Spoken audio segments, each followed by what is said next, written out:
It's been said that the saddest songs have the deepest stories, and for Nothing Compares to You, that story begins not with a broken heart, but with a profound loss. The year is 1984. Prince, at the peak of his creative powers, is reeling. His longtime housekeeper and friend, Sandra Scipione, has just suddenly quit. To many, this might seem like a small event in the life of a superstar. But Sandra wasn't just an employee. She was a maternal figure, a stabilizing force in his chaotic world. She had helped raise him, offering a kind of steady presence he'd rarely known. Her departure left a void, an emptiness that Prince, a man not known for expressing vulnerability, channeled into his music. In a creative frenzy that lasted just about an hour, he wrote and recorded an entire song in his warehouse studio. He played every instrument, layering bass, guitar, keyboards, and his own haunting vocals. The result was raw, personal, and drenched in a feeling of abandonment. He titled it, "Nothing Compares to You." The lyrics, "It's been 7 hours and 15 days since you took your love away," weren't about a romantic breakup. They were a direct, literal count of the time since Sandra had left his life. The song was a private diary entry, a musical letter he may have never intended for the world to hear. He gave the song to a side project, The Family, a funk band he'd assembled. They released it on their self-titled album in 1985. And there, it sat. A hidden gem, a whisper of Prince's private grief, completely overlooked by the public. For 5 years, the song remained in obscurity, a secret known only to die-hard Prince fans. The world had no idea that one of the most powerful ballads ever written was just waiting to be discovered. Meanwhile, on the other side of the Atlantic, a fiercely independent Irish artist was about to change everything. Sinéad O'Connor was a force of nature. With her shaved head, piercing eyes, and a voice that could shift from a whisper to a roar in a single breath, she was unlike anyone else in pop music. She was preparing her second album, I Do Not Want What I Haven't Got, and was looking for a standout track. Her manager, Fashna O'Connor, suggested an obscure song from a little-known Prince side project. He played her Nothing Compares to You. The moment she heard it, something clicked. Sinéad didn't just hear a song. She felt it. The lyrics of abandonment and loneliness resonated with her on a deeply personal level. She immediately knew she had to record it. But she wasn't just going to cover it, she was going to inhabit it. Working with producer Nellie Hooper, Sinéad transformed the song. They stripped away the funk-infused arrangement of the original, creating a sparse, almost celestial soundscape. Lush strings and a simple, mournful beat laid the foundation, but the true instrument was Sinéad's voice. She poured every ounce of her own history, her own pain, into the performance. The song was no longer just about Prince losing his housekeeper. In Sinéad's hands, it became a universal anthem of loss.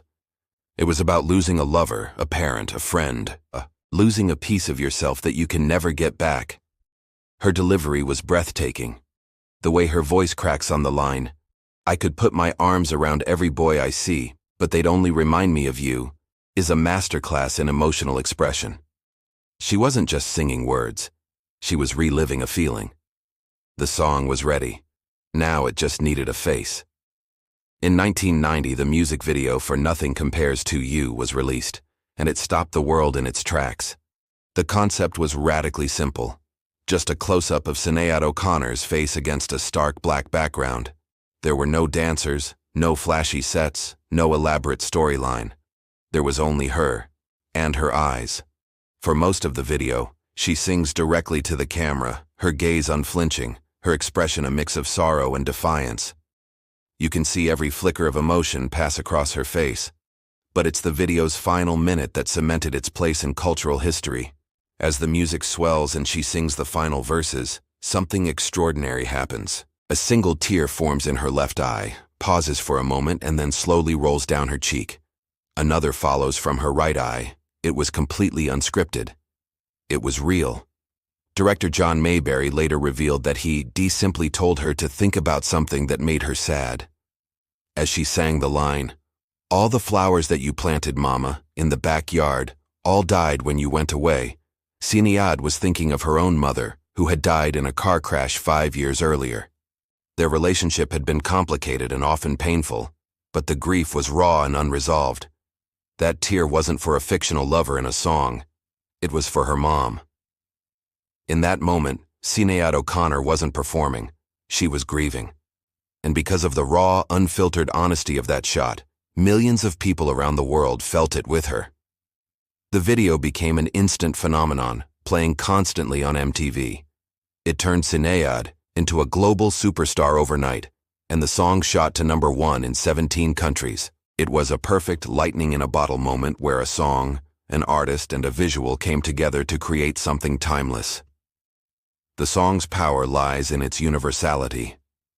While born from Prince's specific loss and amplified by Sinéad's personal grief, it became a vessel for everyone's heartache. It speaks to that profound emptiness that follows a great loss. It's the feeling of walking through your day, going through the motions, but with a constant, quiet ache in your chest. The lyrics perfectly capture this state of being. Lines like, "I can eat my dinner in a fancy restaurant, but nothing can take away these blues," articulate the idea that no distraction, no luxury, can fill the void left by someone who is truly gone.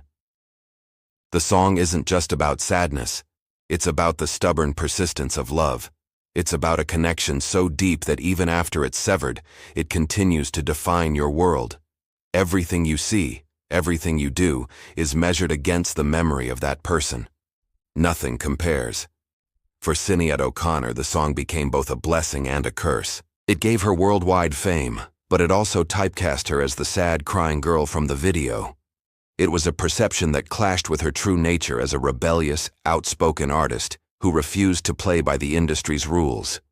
She famously tore up a picture of the Pope on Saturday Night Live to protest child abuse in the Catholic Church, an act of defiance that effectively derailed her mainstream career in the U.S. She was punished for the very same honesty that made "Nothing Compares to You" so powerful. She spent the rest of her life grappling with the fame the song brought, as well as her own significant personal traumas and mental health struggles.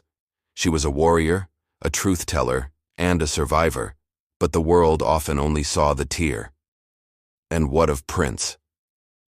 For years he seemed to have a complicated relationship with Sinéad's version. He was notoriously protective of his music, and the song's massive success with another artist was likely a strange experience for him. He eventually started performing it live himself, reclaiming it in his own style. In 2018, 2 years after his death, his estate released his original 1984 recording for the first time. Listening to it now is a chilling experience. You can hear the blueprint of the classic we all know, but it's rawer, funkier, and deeply personal. It has the sound of a genius working through his pain in the only way he knew how. Nothing Compares to You is more than just a sad song. It's a testament to the strange, beautiful journey that art can take. It began as a private expression of grief, was forgotten for years, then rediscovered, and transformed into a global anthem of loss by an artist brave enough to share her own pain with the world. It's a story about two brilliant, complicated artists, connected by a single song that came to define them both in very different ways. It reminds us that behind every great piece of art, there is a human heart, and sometimes that heart is breaking. That's why, decades later, when you hear those opening notes, you still feel it. That's why Nothing Compares. Thanks for watching. If this story moved you, don't forget to like, subscribe, and hit the notification bell for more deep dives into the music you love.